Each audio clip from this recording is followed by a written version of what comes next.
Assalamu alaikum, my dear friends. How are you? I welcome you here on my training channel. My name is Abdul Khalik. Dear friends, look, we the human beings, we need and we want several things here during this life, and that's all good. It keeps us active. It keeps us struggling, working hard. It keeps us to improve ourselves and so many other things. Some of these things are very important, very essential indeed, while another some of these things are not as important. But one thing which is the desire of each and every individual, and that is that I should be respected in the society. I need a respect, and wherever there is no respect, I'm not going to be there. Those people who are not respecting me, I don't want to be in touch with those people. I don't want to somehow keep my relationship strong over there where I'm not respected. So it is the respect which is one of the very important, one of the very important, one of the very important needs or wants of our. Today we are going to talk about why somebody is not respected in the society. If at all somebody want to be respected, what do they need to do?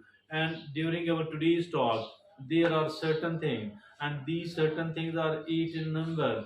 Eight of these things have to be said goodbye. Anybody who want to be respected in the society, in that particular tribe or place, they must say goodbye to the eight of these things, because these eight things are causing the disrespect for us in that particular place. So let's look upon the eight of those things one by one.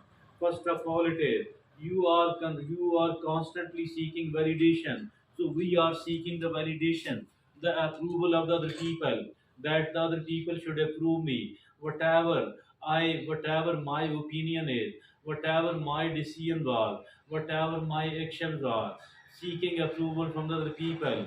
I think it is not good, because in this way the people will come to realize our weakness, and this weakness will be manipulated upon. So if at all we want to be respected, we shouldn't be dependent upon the validation, upon the approval of the other people. Rather, we need to ask ourselves, we need to ask our conscience, that what is right and what is wrong, what is morally and ethically okay, and what is morally and ethically not okay. But my dear friend, if at all somebody is providing us with a positive feedback, it should be respected, and it should be somehow, it is good actually, it's not bad for us, it is quite good. Now, but as a whole, we you are constantly seeking validation from others. Now, the second thing is you are not setting boundaries. We need to set the boundaries. Setting of the boundaries is very important indeed. My dear friends and fellows, we cannot allow anybody and everybody to do whatever they want to do with us.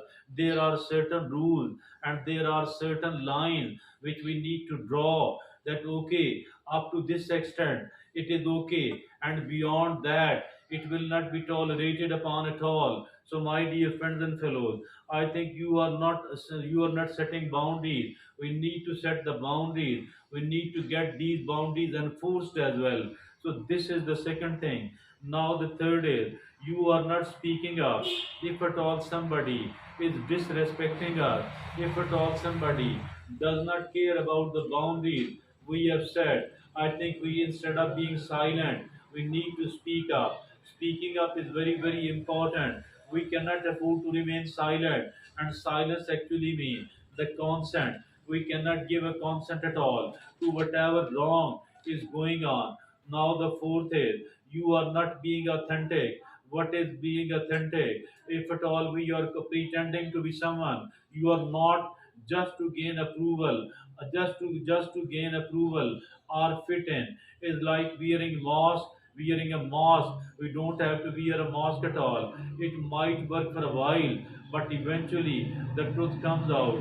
So what is needed is embrace your individuality and not being afraid to show your true color, whatever truly we are. I think if at all we want to become a confident person, if at all we want to be respected in the society, we don't have to impersonate at all. We don't have to wear the mask at all. We don't have to pose at all. We do have to become a genuine person with our own genuine style. What does it mean? That whatever I'm saying, it is genuinely my own opinion.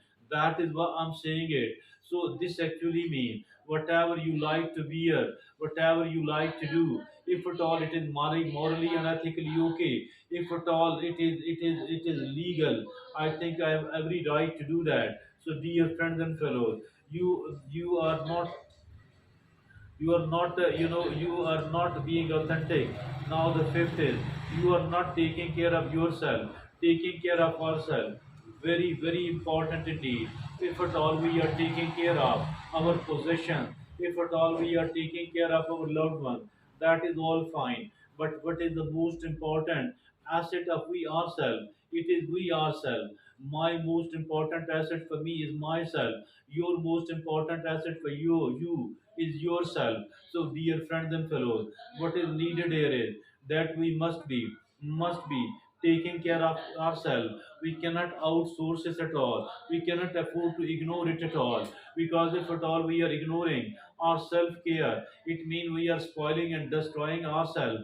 We cannot afford to do that at all. Now the sixth is, now the sixth is, you are not standing up for others. So that is something apparently strange. Standing up for others, it does not mean fighting the battles of other people, but at least wherever there is something, wherever there is injustice, we have every right to speak. Speaking up, even if at all we say just one sentence of protest, but we need to speak. Look upon that people do protest against the violations of the rights being committed against other people. And that is why, look upon what is happening in Israel, in Palestine. Israel is committing the genocide, but look upon the protests going on in the Western countries, in the Europe and America. What does it mean? That standing up for other people. So here you are not standing up for others. Now the seventh is, you are not practicing gratitude. We do need to practice the gratitude, being grateful to other people, whoever does a good thing to us. I think we need to become grateful to those people. So instead of taking it for granted, we don't have to take it for granted at all. Whatever the other people have done, we need to become grateful to our parents, to all the other people who have done even a very smaller good thing with us. Not to ignore it, not to take it for granted, not to overlook it, rather to recognize it, rather to be grateful, and being grateful to Allah subhanahu wa ta'ala for our life, for our health, and for so many other things. So now the eighth and the last is, you are not committing to personal growth. We need to grow, we need to make ourselves grow at all. We need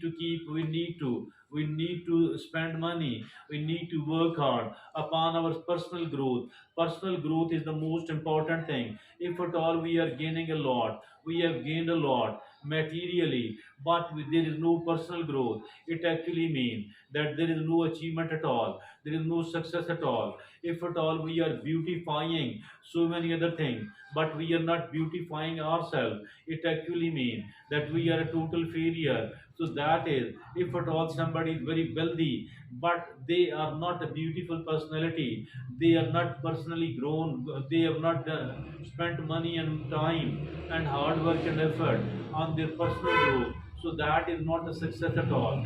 The success is, first of all, we need to develop ourselves, but we have every right to develop materially and in many other senses. But as to the personal growth is concerned, it is more important than all other things. That's all from me at the moment.